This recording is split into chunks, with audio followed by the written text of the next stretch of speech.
Ladies and gentlemen, hello and welcome back again to the Galaxy Battles Emerging World South American Qualifiers. I want to apologize for the short delay that we had there. As I was trying to let you guys know in Twitch chat, there was a patch that recently just came out, and so the players had to download the patch, and then they all get back in the lobby, and then you know how all those shenanigans go. It takes a little bit of extra time, but we're here. It's happening. Game number 3, all on the line for these two teams. Winner is going to move on to face the winner of our next series, which we'll be casting right afterwards. T-Show versus Pain. Another great set of games. To be honest, though, I think that the pedigree of play between these two teams is probably a little bit higher than between T-Show and Pain. I would love to be proven wrong, because I feel like these are probably two of the top 3 teams in South America. I would say it's these two and Infamous. Are my bets for pretty consistently going to be the best teams out of South America. And they're the ones that I would expect to be at the LANs most often, facing off against each other. So it's going to be interesting to watch. Besides that, I think the other thing that I really want to wait and see is like how well the Sacred team does at like the couple of events that they're going to. They're going to Summit. There's a chance they can go to this one, depending upon how it all works out. And then Infamous is also going to be there. So there's going to be 2 South American teams at this major. So something to definitely keep your eye on. Keep your eye on it, guys. Storm Spirit picked by Sacred. It's been banned out in the second phase every game so far. We also have the Clockwork banned out. They don't want to deal with the Shadow Fiend mid-Clockwork shenanigans. It's just really hard to deal with. That was me like slightly vomiting in my mouth because it's just it's disgusting. It's awful. Lion, what are you doing? What's this guy? He's nowhere, and then he's first pick material? Huh? Okay, I can dig it. Lion's good against Storm Spirit. Instant disable if you can get into that Blink Dagger at a decent timing. What else? Good damage. Mana Drain is like, it's sort of good, but it's also like, you know what I mean? I think if you can stand still and Mana Drain somebody, it's amazing. That's the part that's hard, right? If you're able to stand still and Mana Drain somebody, you're probably going to win the fight anyways. But maybe it's just like that extra little bit that you need to kill a Storm Spirit. Because there's often times where Storms get away on like very little HP or whatever. If you're able to, you know, Mana Drain them throughout the duration of your stun, maybe you start off with the Hex, Sand King comes up and gets the Burrow Strike. While he's Burrow Striking, you're Mana Draining the whole time. And then you follow up with the Impale. That should be a dead Storm Spirit. Probably just between the two of them, they'd be able to make it happen throughout most stages of the game. But nonetheless, it was also an Earthshaker taken for Sacred. We saw Matthew play that very, very well in the game number 1. And I want to see what SG run mid. What do they want to tempt fate with? Like, you obviously want to kill Storm Spirit a bunch in the mid lane if you can. I don't really know if they're going to be sticking the Earthshaker there to like try and turn around fights.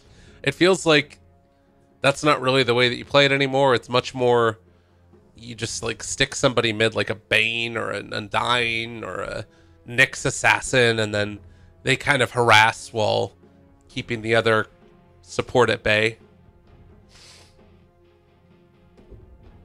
Honestly, if you wanted to for SG, you could think about going for like a Silencer, and then you like Glaives of Wisdom the Storm Spirit in the mid lane over and over again. Oh, that'd be frustrating. But it's a Rubik taken. Pretty good couple of spells to steal.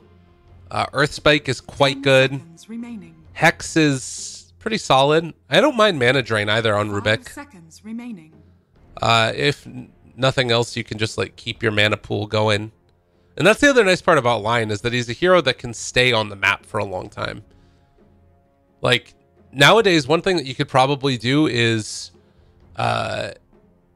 you like switch your boots over, you switch your tranquils over to your inventory or into your backpack, you put them back on again, you right click a creep wave, and then as the creep wave is like going back to the camp, you Mana Drain, And then that way you can keep your Tranquils going while you're mana draining and it doesn't draw aggro again.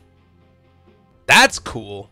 That's some little tech there for all you Lion players. DP. I hear that this matchup sucks. Again, I'm not a mid player. 5 seconds. To be honestly, with the state of my pubs recently, I'm not a freaking Dota player. It's been rough coming back from China, not gonna lie. But hey, certainly not a mid player, but I've heard that the Death Prophet versus Storm Spirit matchup can be kind of frustrating to play. Because one, you have to dodge away from the nukes, but the other thing is the Spirit Siphon. It's really hard to deal with in the laning stage.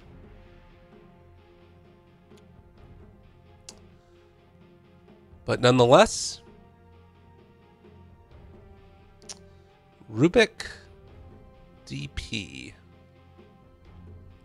Radiant team pick. It does sort of increase a couple of the pools of spells to steal. I think you're pretty happy taking most of the spells from DP as well. Like DP just mean, or Crypt Swarm just means that you get double nuke. Silence is pretty useful. Like instant cast AoE silence, not bad. Exorcism. 5 seconds. I feel like it's surprisingly underwhelming for an ultimate. Stealing it as Rubik, because if you use it in a team fight, then you can just die. Obviously, if you're like you've won the team fight and then you have the exorcism going afterwards, great. But one of the strengths of it with DP is that you like build this hero to survive and get the full duration of the exorcism out. Rubik doesn't really have that luxury as much. But the Brewmaster has also been taken.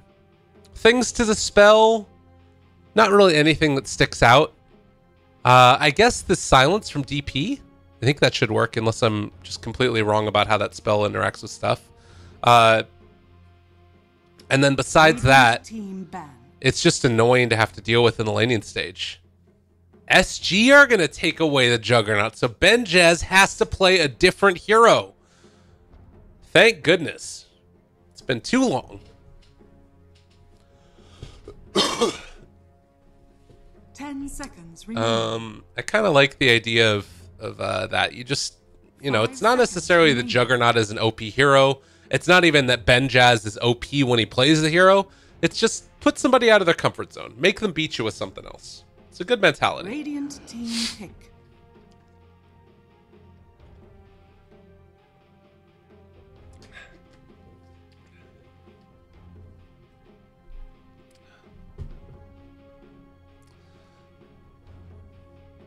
And having to deal with the drunken haze in lane, very frustrating as well. 5 seconds remaining.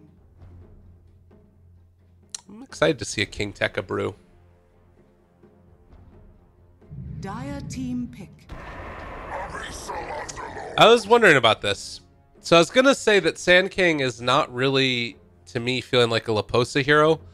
Underlord is for sure a Laposa hero. And this gives them so much Roche taking potential.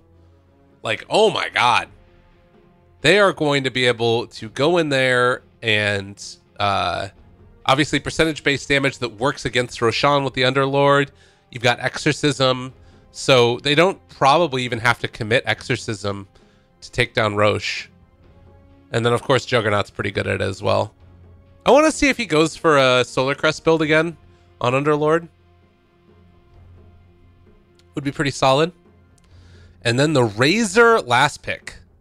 The hero that was all the rage. We haven't seen one freaking Omni Knight, though. That kind of pisses me off. I want to see some Omni Knight action. Maybe against, like, Brew Razor, you really don't want to go Omni Knight at all because of all the purges. But this seems good. I like the draft from SG. I think it's very clear how they win. Sacred, it's also clear how they win, which is just get Storm Spirit enormous, which they've been able to make happen over and over again.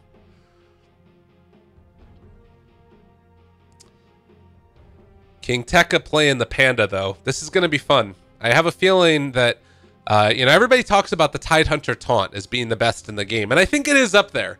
But the Brewmaster one's pretty solid as well. I'm sure we're going to see it this game. Had one of the I'm going to tell this story again at some point, and I know that this story is going to be told to the public probably at some point by either Jack or Merlini, but we were playing a pub in China. And the reason I want to talk about it is because of the Brewmaster taunt and how good it is. I was like, they're never going to be able to deal with it. Prepare for battle. They're never going to be able to deal with me just taunting in their face over and over again. And so what we did was we did a Nyx Assassin Brewmaster dual offlane where Nyx was farming and I was the Brewmaster. And the China pubs, they weren't having any of it. It was a Brewmaster and a Nyx against an anti-mage disruptor lane. And somehow we collectively went 0-14 by the 8-minute mark, and disruptor was beyond godlike. At like 8 minutes into the game. And it was a 4-stack of us and then one poor Chinese guy who was the Razor on our team. And he had this like monk-like calm where he was never running into issues. He was, constantly making moves and trying to be proactive and helpful. And then at like the 20-minute mark when I was like 0-12 or something, he just lost it.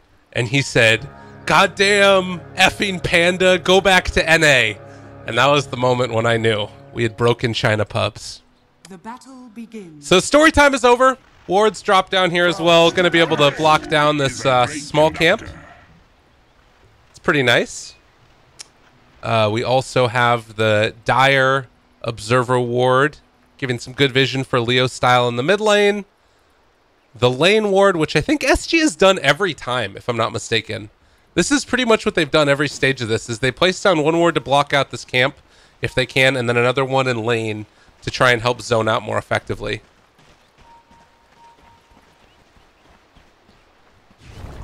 But Fissure, Theo, still going to be able to make this work, it looks like. And Leposa gets himself a free wave. Not bad at all. Meanwhile, mid lane, 4DR. Trying to man up against Leo style, but with Matthew rotating in as well, they could be in some trouble. They're making this work. Fully blocked off. 4DR goes down. First blood drawn by Leo style. That is not the way you want to start against the Storm Spirit.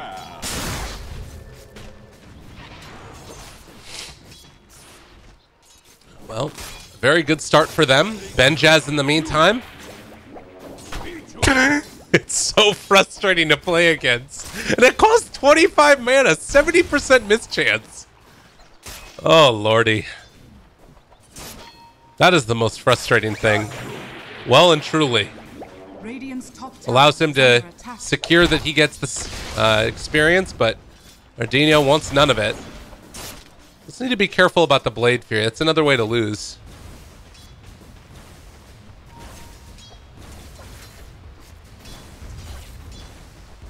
Oh. I was mixing this up the way that I thought it was going to go. And Matthew? Able to force them back.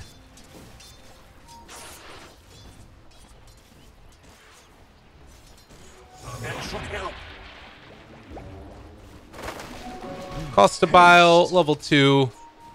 Is able to deal some damage there, but not quite enough. And, well, Matthew able to secure this bounty rune. Another one over there. Sacred get 3, and Benjaz still having a nice time in this offlane. Not quite as good as Leposu, who's gone off to the jungle now after taking out that creep wave and can jungle a little bit more. Haste turn on Theo. Doesn't look like he's going to be able to get in a position quickly enough, and instead they might think about going onto this Death Prophet again. Matthew is here with the Fissure.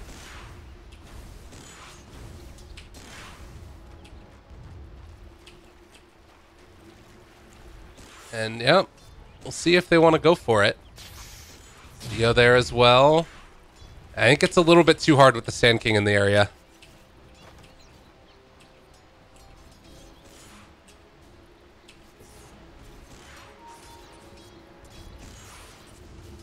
Yeah, they're heading out.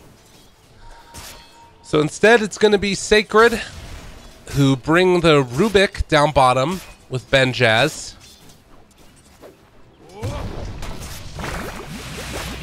The Hex is there, the lift, the pullback. And they're going to spin now and start to take him down. He's going to be forced to TP away. Is going to get out of there, just barely. I should have mentioned this, though. I thought it was going to be the King Tekka Panda, but apparently he doesn't play that, as he's playing the Razor. And joke's on you. Static Link doesn't work if there's nobody in the lane. And because of that, Laposa just able to pull the creep wave past, and this is actually, I think, really, really good for SG. Like, he can just farm here, and there's nothing that the Razor can really do against this. I'm almost wondering if it might have been more worth it for Razor. This is the good play. He's going to pull it over to the hard camp. So he'll be able to CS both from the hard camp as well as from the full creep wave. As long as he gets the last hits here. But I was almost wondering if it might be more worth it for him to go for the passive. Fissure connected there onto Theo. Slowed a little bit for the moment with the clap. They can maybe find the chase. The Fissure, he's on the wrong side of it though. And they're not able to find the kill. The Fissure actually blocking them off from it now.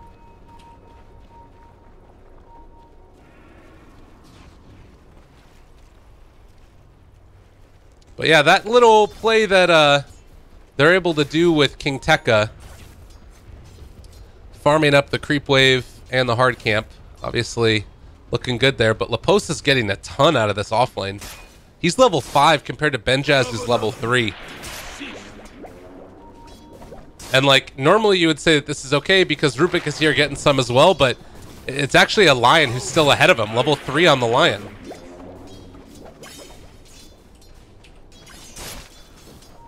I guess the plus side is that your Razor's level 6 in comparison to Costabal's level 4. So maybe it does all work out, but I don't know.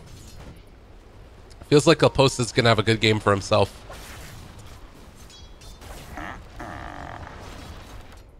Mid lane though, Leo Style against the DP, 26 and 12 versus 25 and 5. Leo Style about to get level 6, as will DP shortly. And it's a rotation. My god, rotation and a half. Sacred. Wanting to find this kill onto the Death Prophet. And in fact, it looks like that's going to happen. They pull him in. Into the clap. And there's the Fissure. The Spirit Siphon, though. My god, look at the heal. They're all starting to fall. Are they actually going to be able to turn this completely? They don't quite have enough, but they will end up losing. Leo Style didn't quite manage to make his way out of there. Not level 6 yet. And well, that's the danger of bringing so many heroes, I guess. Can Spirit Siphon up from that?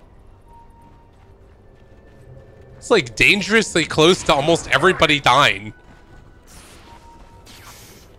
And he's like, get me out of here. I just want to go farm the jungle, get my level 6. Then I'll head back out afterwards.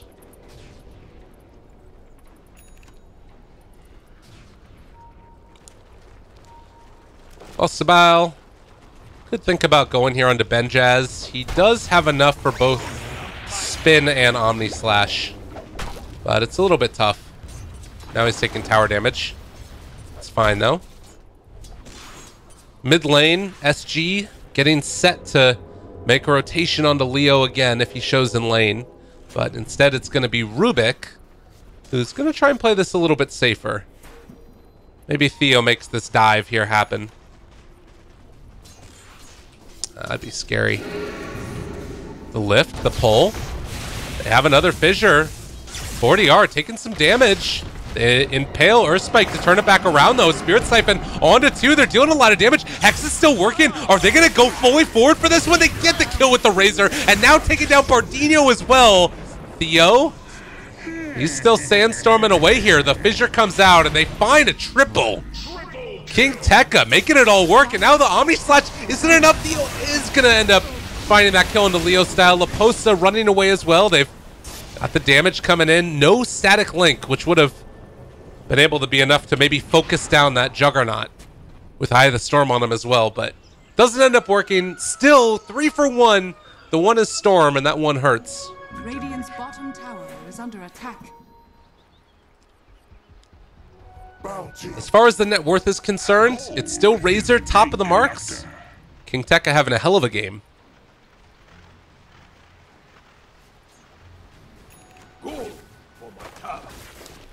And level 9 at this point, with the Dragon Lance soon to be in his inventory. Lots of pings in this area. Lion is almost level 6. Let's take a look at some of these other levels. Sand King has been Struggle Bucket Central. That's the big issue so far. Theo not really able to get that much done for himself. Currently level 3. I guess, though, if you can get into Tranquils at a decent time, and it might be okay. But they keep on having to sit mid. They just want to protect this DP at whatever cost. And maybe, in fact, that's what those pings were about. Make them move up towards top. See, I wonder if they wait like a minute, they could maybe find... God, they're not even picking up the bounty runes. They could maybe find a really easy kill onto King Tekka.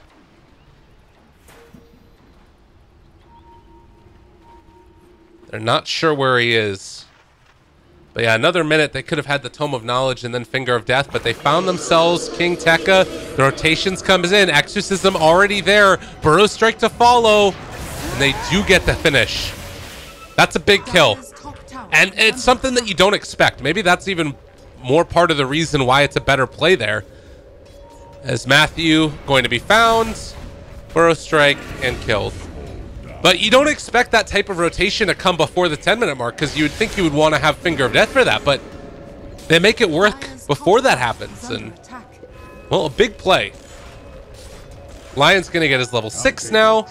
All the other creep waves are in a position where it's hard for Sacred to immediately punish. Like, they're going to push out mid here, but the damage onto the tower is going to be very insignificant, particularly with Leposa TPing in. And he is level 9. And look at this guy. The madman. That's what we're talking about, though. Leposa's going to have a damn good game. Just become this big, tanky, bulky underlord. It's hard to deal with.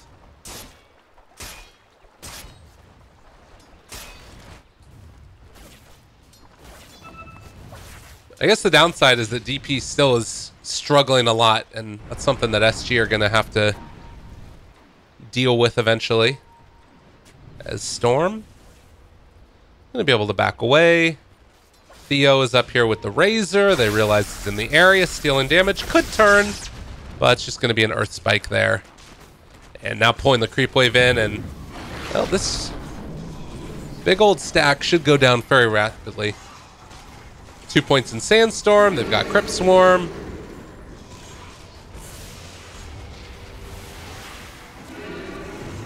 Yummy, yummy experience and gold.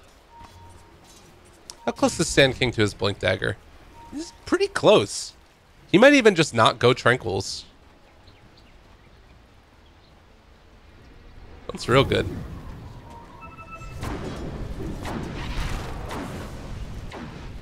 Oh. Leposa. Arcanes. He's got 1,900 gold on top of that. He can just like sit mid here, and every time he wants to, just like throw out the Firestorm, kill off all the creeps, and hold that tower. And you don't want to dive an Underlord here. It sounds awful. Yes. It's getting close to Guardians. Not really close. 2,000 gold away. Still. At this point, SG getting pretty much everything that they want around the map, even getting the D wards. Vision-wise, Radiant, or rather Dire, playing pretty much in the dark. They just have this one ward over here. Radiant, likewise playing in fairly lacking vision areas, but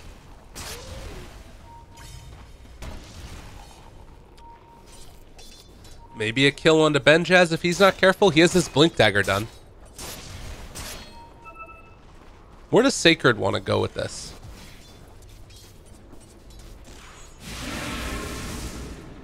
I guess it's just, again, trying to react to the DP movement around the map. Storm Spirit already has Kaya? Alright, Leo style. Not bad. Costabile moving in.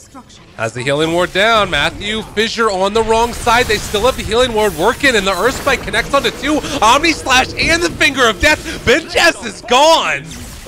Oh man, time to get the hell out of there. They also steal Omni Slash though.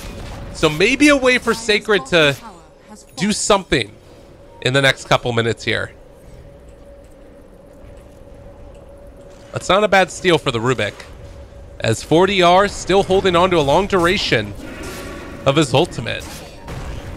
They're going to deal a lot of damage to this tower. All the ghosts, spooky, spooky ghosts. But they use the glyph, and now everybody hops in. They're trying to bring down Leposa. He is barely going to get out. My goodness, that was close. That's actually the danger now. Razor can kind of become like, not necessarily a bursty hero, but more bursty than I think people expect, because Eye of the Storm prioritizes whoever you're static linked. So it does actually start to work a little bit better for bursting through somebody, particularly if you have like a lot of other physical damage. And that Rubik using Omni Slash there almost was able to turn it.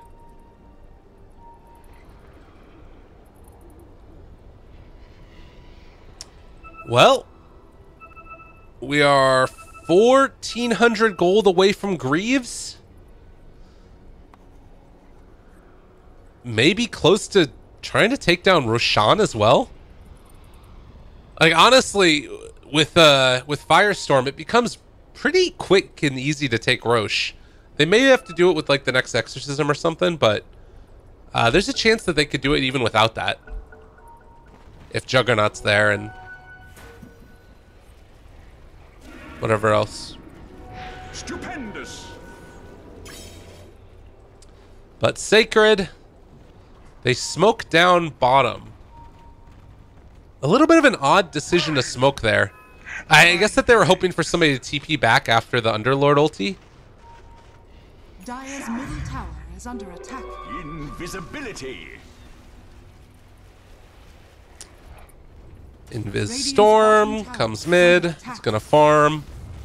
They're gonna push bottom. Sacred, all kind of spread out around the map trying to farm up, while SG playing a much more group style with the exception of Theo, who's gonna be able to take some farm in the mid lane. Dire's top tower is under attack. No points in Caustic either for him, just the straight up farm in and battle build.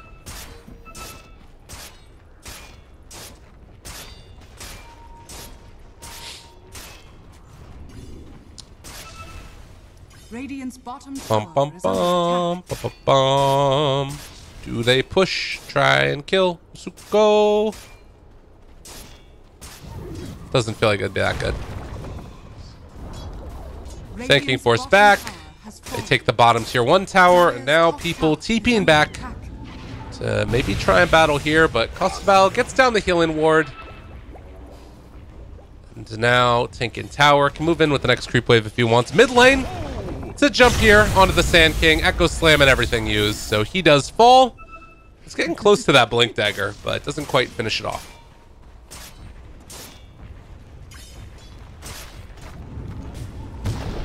And now Costabile spin TP away. Not enough damage being dealt there. Dire's Instead, middle it's going to be the tower mid lane where they go. Exorcism used. And maybe from this straight into Roche? Maybe? Do they battle here? They're just going back to the other tower. This is a nice little play here. I like that. They tried to pull her out of it, but they just go immediately to the tier 1 tower, and they can go again if they want to. That was kind of cool. It's a nice way to save the DP from the fissure.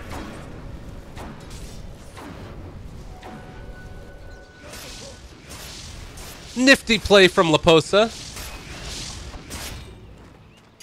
Maybe they don't need to force Roche. Maybe I'm crazy. Juggernaut's going to have his Manta style here in a second.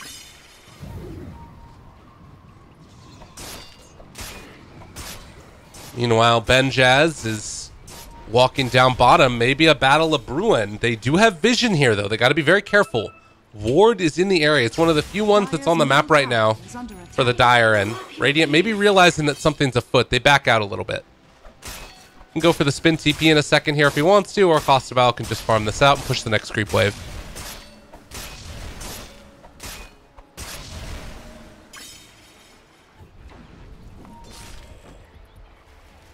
Greaves about to be completed for Leposa. And Benjaz close to treads. Here's the real question. Does he decide to go for Midas on the brew?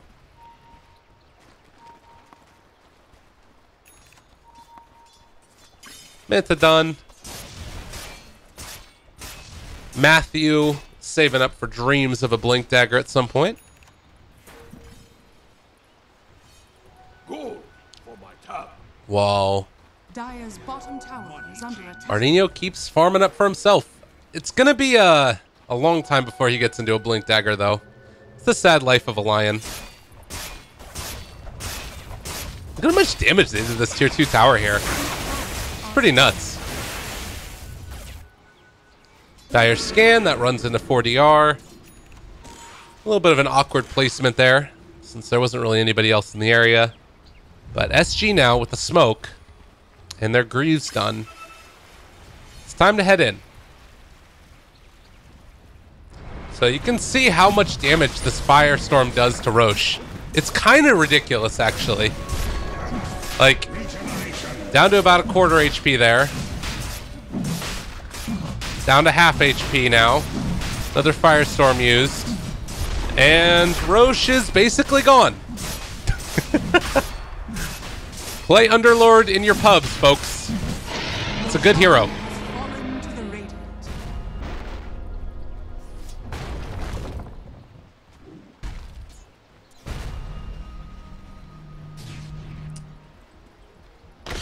Oh, DP gonna go for a heart next.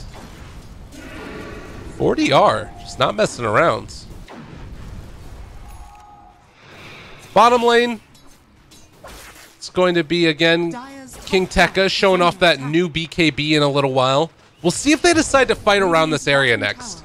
This seems like a really good fight for the Radiant, wherever they want to take it. Like Aegis online, they've got the Blink Dagger done, Greaves, everything basically for SG. Costabel's going to come back in there, spin, take down the creep wave, and dare somebody to go on him. The Aegis in hand. But after that little flurry of excitement earlier, we basically had nothing between the two teams. It's been a long period of just farming. Obviously an elimination match at this point. Both teams wanting to get to these major. Top lane, they found themselves an opening. They've got themselves King Tekka. And I don't know what he was doing there. That is a rough one, rough one, rough one. Mid lane. Costabile gets the spin off. A Rubik also with the Blade Fury there. This feels like SG are just going to be able to run down lanes. Like, I don't know. That kill into Razor hurts a lot. And with an Aegis online, Leposa, he doesn't give a damn about anything. He can just tank this tower himself. I don't really know what Sacred do at this point. Probably the best play is to like get a lift onto somebody with Benjaz. Just keep like the jug out of the fight maybe. But yeah, I don't know. This could be tough. Radiant's bottom tower is under This attack. is pressure onto high ground. Glyph forced out. That's Exorcism still going to be around a little bit when they come back in, but they go forward, take down the healing ward, trying to see if they can eat through Costabile a little bit. Razor's back in. They're jumping in. The fissure, Matthew. They want it bad, but it's not going to happen. They don't have the damage. And Underlord, again, showing the strength of this hero and what you can do when you play around your push timings. I mean, that's something that they can do over and over again, right? Like, you Exorcism, you walk high ground, you fully commit to it. As long as Underlord doesn't die, you're set.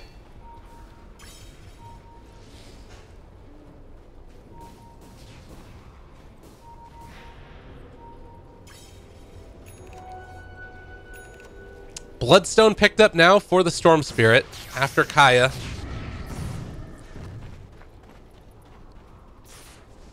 Still remember the days when Bloodstone had 8 charges. Now you start with 14 of these things.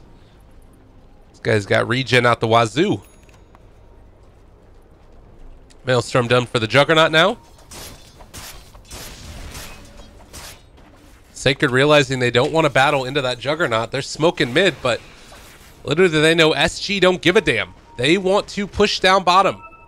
There is some movement right here from Theo. I don't know about this play. This seems questionable at best to come and try and defend against this. Theo's just dead. Or he's going to live forever, and he blinks away. And now they push high ground. Oh god, please tell me they have TPs.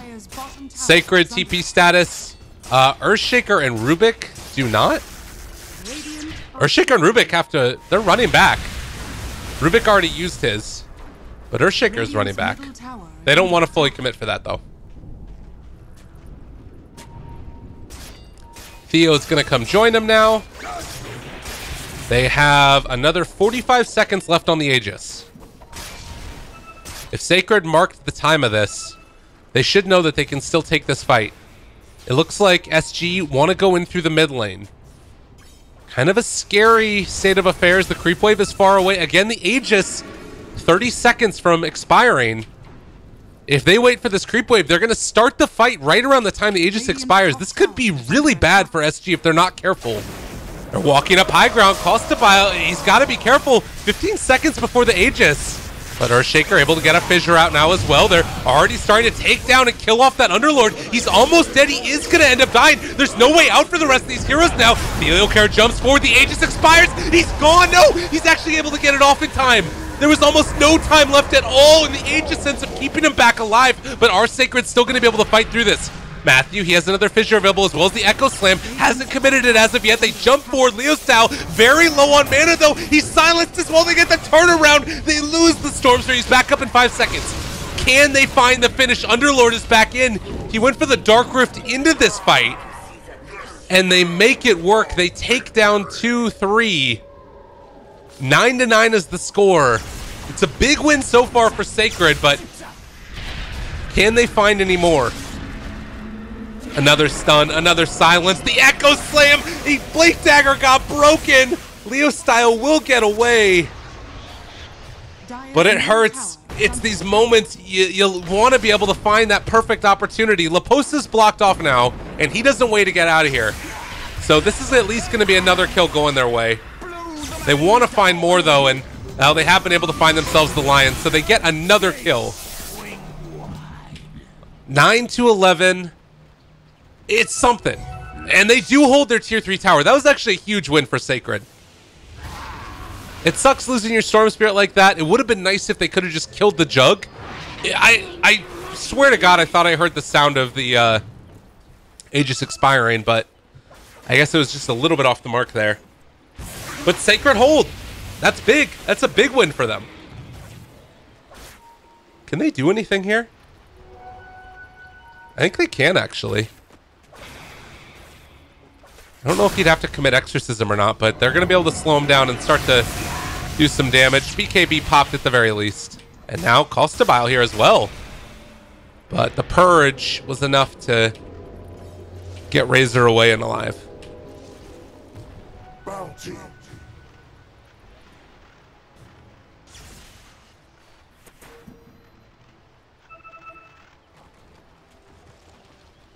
Radiant's middle tower. Sorry, folks, just had a coughing fit. Most of the time I've been able to spare your guys' ears from that. So Storm realizing he's going to need to go BKB next as well for Leo style. He's almost level 18 now. Roche 30 seconds before the respawn. Radiant's bottom tower is under attack. I know how to handle such power.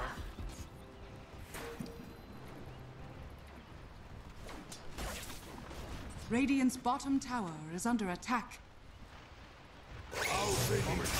But another push towards mid, and Exorcism popped. Can they do it again?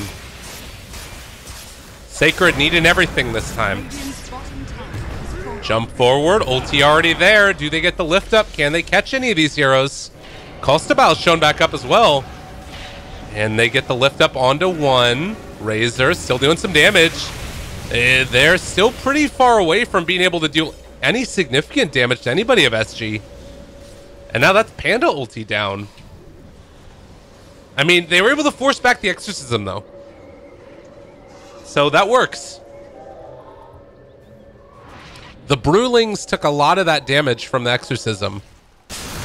And again, they keep their tier 3 tower alive. Another win for Sacred. Honestly, they're making it work. And now what was once a 7,000 gold lead roughly is down to just 2,000. A huge swing in experience.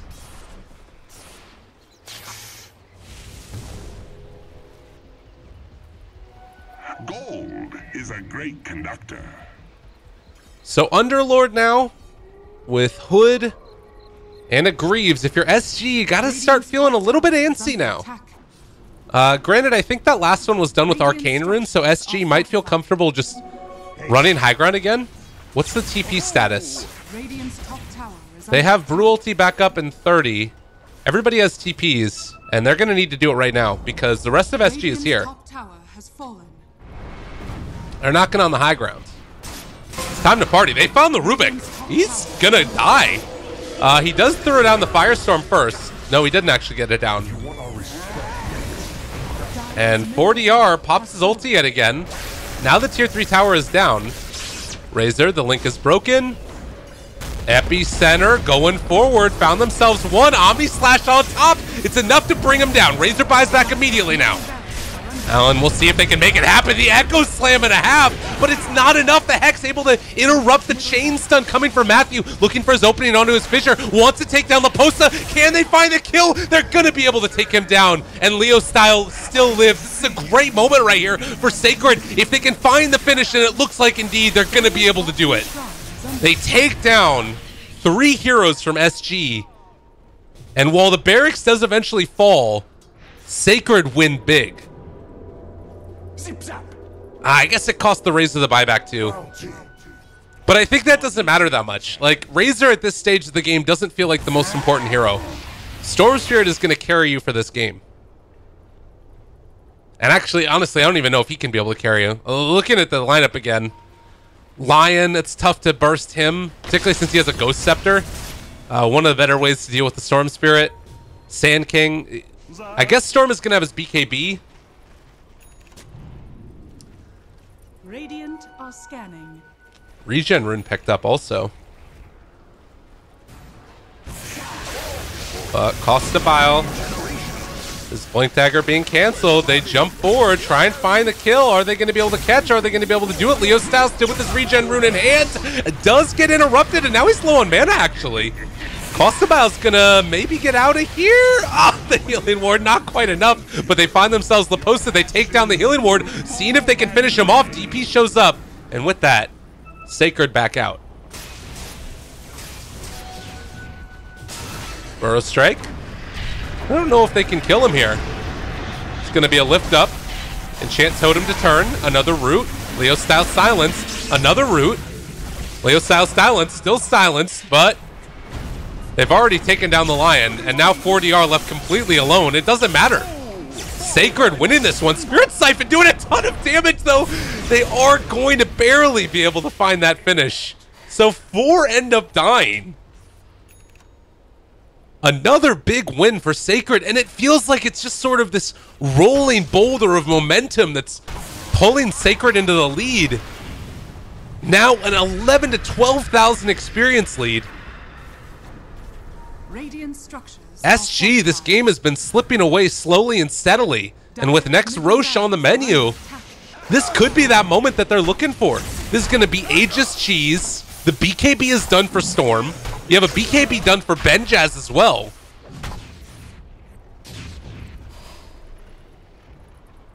And it looks like they're going to have to call off the charge there. It's a little bit too scary to go in for Roche. Maybe SG is willing to take it, though. Dire's middle barrel has fallen. Laposa's doing it. Dire are scanning. Arcane Rune as well. Stupendous. Roche almost dead. Storm is on the other side of the map right now. Do they realize that this is happening? I mean, getting away with this Aegis is big. Sacred kind of miss out there. Burrow strike connects. The BKB pop, the Echo Slam, but the Hex, the turnaround. There's going to be the Omni Slash, the Finger of Death to finish. It was the save from the line, but it's not enough of a save. They still end up losing too, and now the epicenter, can they find these kills? The Earth Spike just a little bit off the mark, and they're able to get the Panda ulti as well. Moments and seconds separating these two teams, but in the end, SG can't quite do it. Radiant's middle tower is And look at this Panda, it's chasing forever. They get the lift up onto the Lion in the base. I mean, they're not gonna die for that, but they'll take this tower, and another big win for Sacred.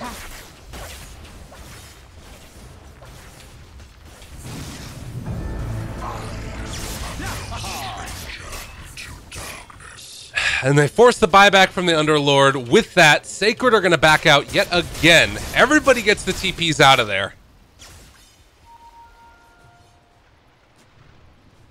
And there's these little things that, like, you've got yourselves the barracks in the mid lane, but it's feeling like every team fight, basically, is going the way of Sacred. There's been a couple of wins, a couple of pickoffs here and there from SG, but it's not quite enough.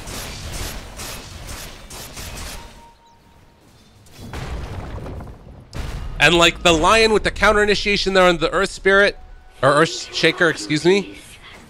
Bardinho has been playing this really, really well, but there's only so much that a Lion can do. If 3 heroes get echoed, it's not a good look. My dog is whining about the state of affairs for SG.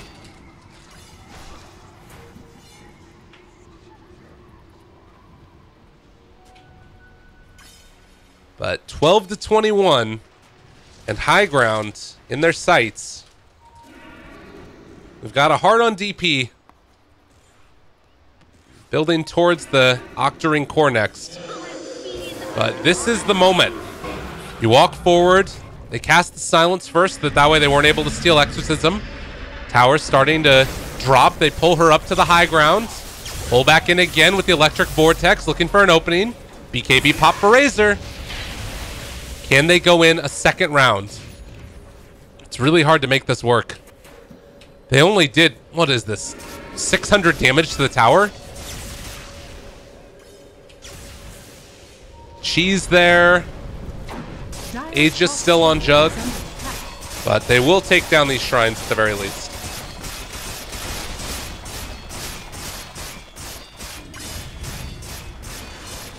And everybody hops in the car. Theo gets left behind. That's fine.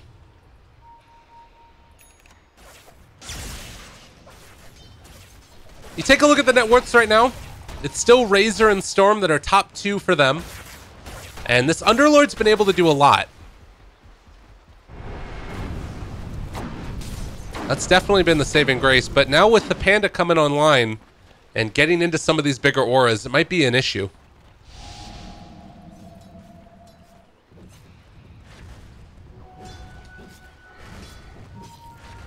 Lion trying to get towards a Force Staff next. Normally you end up seeing like a blink early on, but I guess with the Earthshaker on the enemy team, it's a little bit scary to not have any other saving items. Like if he can get a Force Staff out onto any of those Echo targets and like just allow Earthshaker to not get his full assortment off, could be really, really good. Because honestly, even if like he does find the Hex immediately onto Earthshaker, there's still enough of a stun that they can follow up with like a Panda jump and clap and everything.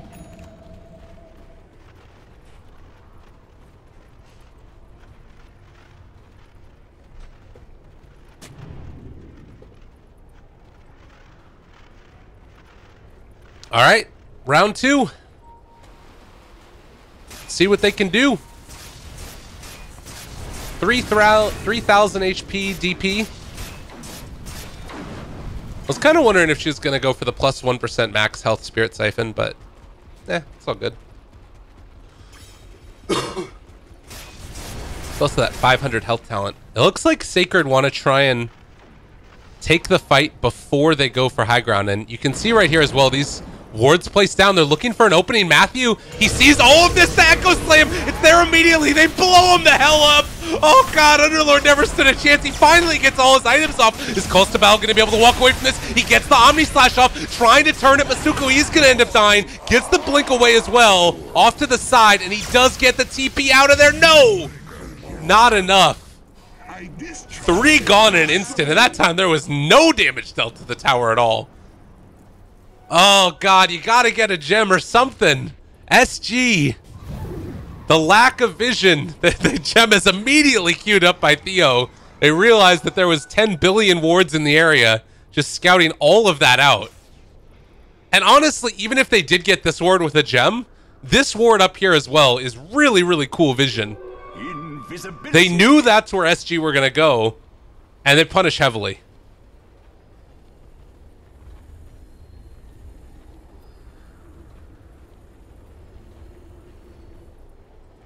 Well, Sacred now. Even with Earthshaker and Rubik gone, they are ready to put the hurt to SG. 28 seconds, no Juggernaut. 15 seconds, no Underlord. And a Storm Spirit that's starting to spin wildly out of control. Radiant's bottom shrine is under attack. Has his Orchid done. They've got the gem. Laser's almost level 25. That is spooky, Radiant's spooky. bottom shrine has fallen.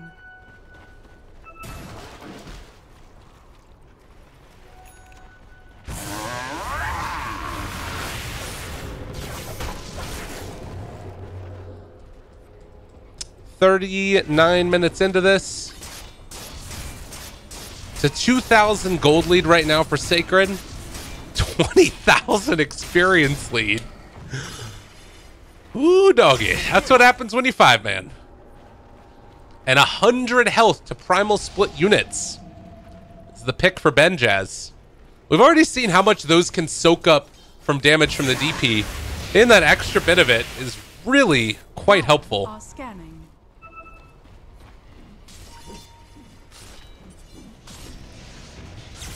Storm Spirit zips up, takes it down. All right, now they got to get a ward down here, right? They've got to get a ward down. Where's the ward? They got the gem. They're going to see it this time around, and they're going to feel like they're safe. They're going to think that everything's fine and dandy. SG, as they get ready to push. The thing they don't know, there's another ward over there. All right, maybe they're not even feeling comfortable going up high ground, honestly. They've got Cheese. Roshan capable to respawn in, when's it back up? When's our buddy here? 1.5 minutes. That's not too bad. Time to hide in plain sight.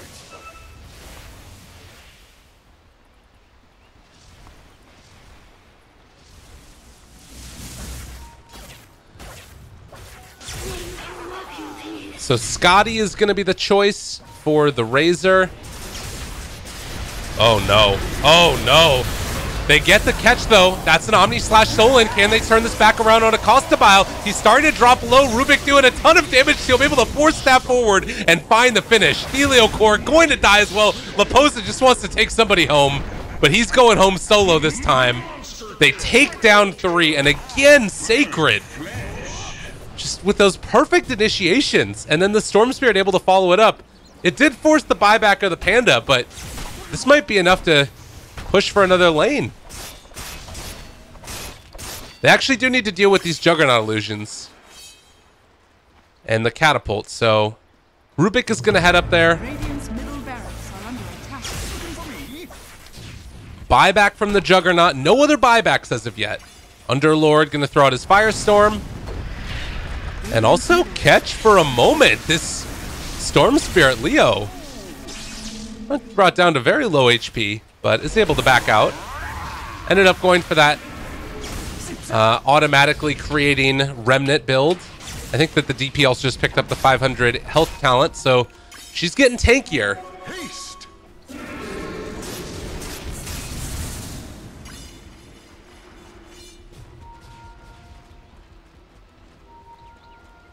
Look at all these remnants.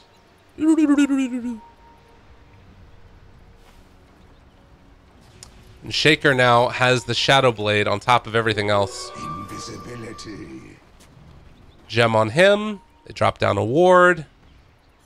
Waiting for somebody to walk forward. But it's going to be SG that want to stick together, as has been the case so far this game.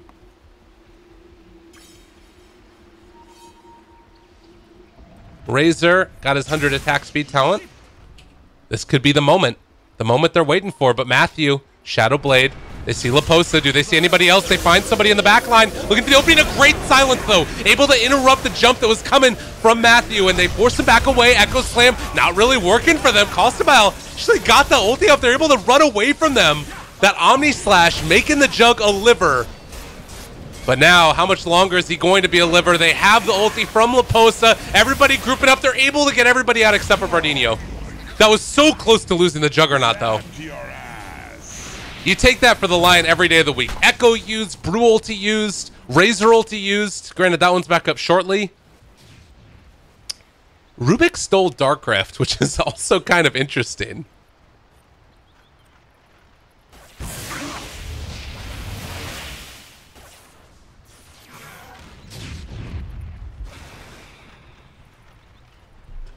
And now, Sacred looking for another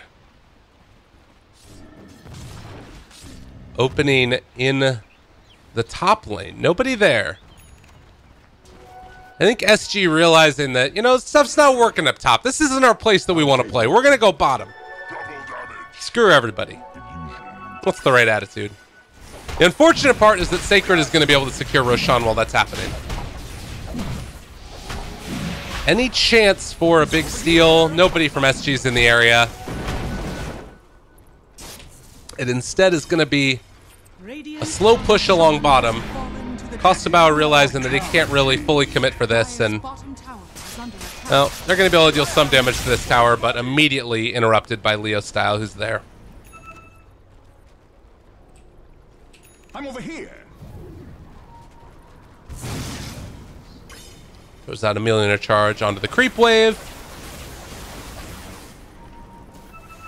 God, Razor is just such a hard hero to deal with nowadays. And actually, Costabile gets away there for the moment. They spot out 40R. Nothing to break that TP, though. Storm Spirit a little bit late to the party.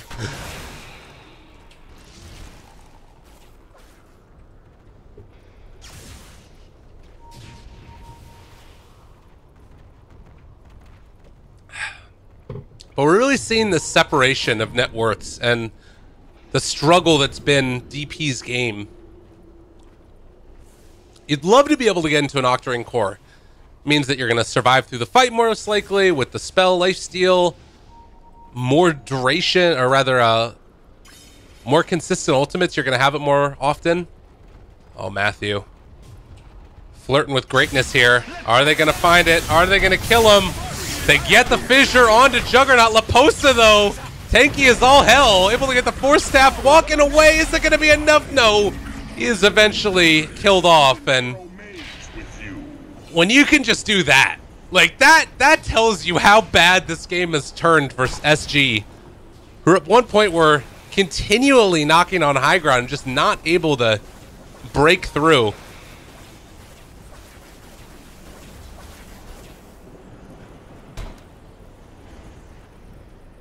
Well, 46 minutes in, 15 to 29. And they just ulti for this and dare SG to come at them. The wraparound, they thought about it. Buyback from Underlord. They've got to do something here. You got to battle. Ain't no half-stepping. Blink Dagger from Jug. They're ready for the opening. If they can find it with the Sand King, they need to wait for that Brew ulti to wear off. Refreshers. Ready to go for round two. Are they prepared? Do they know? They don't have vision of him, but the jump forward and Asuko, he pops the ultimate stolen from Underlord, and they get the hell out of there. Oh, and SG. Revenge. That's what happens. Showing why this is a pretty good spell to steal.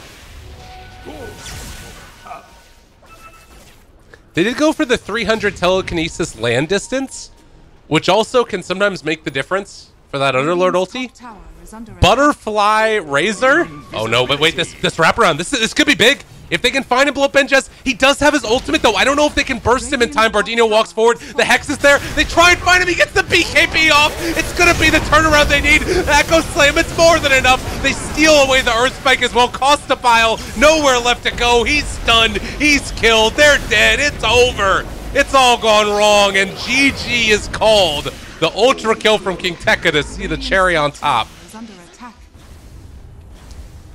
That is going to be sacred. Moving on to the next round of this tournament with an emphatic victory over SG Esports. The first major qualified for this team. All right, ladies and gents. What am I talking about? The first major qualified for this team. I'm saying it like it's already over. There's still another best of 3 to play. 2 of them, in fact. I will say this, and I said it at the start. I felt like the team that won this best of 3 is probably going to be the team that qualifies for the major. But there is still T-Show and Pain that have something to say about it. And certainly no slouches themselves. We're going to have to wait and see what happens in that game. 2 more best of 3s to decide who's going to be moving on to the Galaxy Battles Major. I'm just losing my mind because I'm excited to watch this. It's cool to see new teams getting invited. That being said, I love the SG guys. Very sad to see them eliminated at this stage. But they'll be back again, I'm sure. Stay tuned, everybody. Our next best of 3 is going to be coming up in just a few minutes. T-Show versus Pain. And of course, like I said, this is not Sacred qualifying. This is Sacred moving on to the Grand Finals, which is going to be another best of 3. All right, everybody. See y'all in a few for our second series, Pain versus T-Show.